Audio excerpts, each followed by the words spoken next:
আজকে আমি চলে আসছি আমাদের গাইবান্ধাতে, আমার প্রাণের শহর গাইবান্ধা। আমার এই ড্রোন দিয়ে এই পৌর পার্কের সম্পূর্ণ ভিউ দেখাবো। তো চলুন আমরা একটু ভিডিওটা দেখে আসি।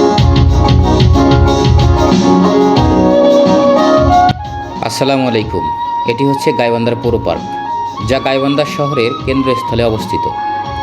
জেলার অন্যতম প্রাচীন এবং গুরুত্বপূর্ণ বিনোদন কেন্দ্র কিন্তু এই গাইবান্ধা পৌর পার্কটি।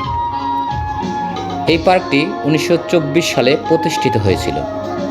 তৎকালীন সময়ে এই গাইবান্ধা শহরের মানুষের একটি প্রধান বিনোদন কেন্দ্র হিসেবে গড়ে উঠেছিল এই গাইবান্ধা পৌর পার্কটি।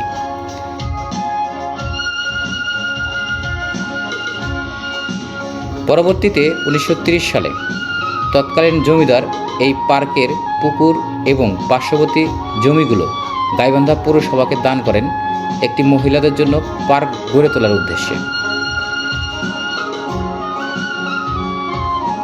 পরবর্তীতে এই পার্কটি শুধু মহিলারা না, এই গাইবান্ধা শহরের আশেপাশের যে উপজেলাগুলো আছে তারাও কিন্তু এই পার্কটি ব্যবহার করে আসছে। পরন্তু বিকেলবেলায় মনোমুগ্ধকর কিছু সময় পার করার জন্য দূর দূরান্ত থেকে আমাদের এই গাইবান্ধা পৌর পার্কে আসে ঘোরার জন্য।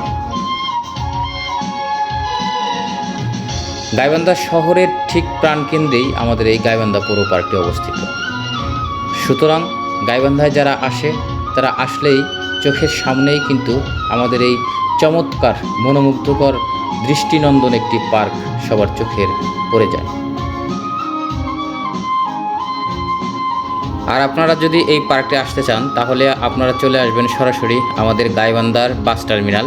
সেই বাস টার্মিনাল থেকে অটোরিকশা বা রিক্সাওয়ালাকে বললেই আপনাদের সরাসরি নিয়ে আসবে আমাদের এই গাইবান্ধার পৌর পার্কে। সেখান থেকে ভাড়া নেবে মাত্র 10 টাকা। 10 টাকা দিয়েই আপনারা সরাসরি চলে আসবেন আমাদের গাইবান্ধার এই পৌর পার্কে।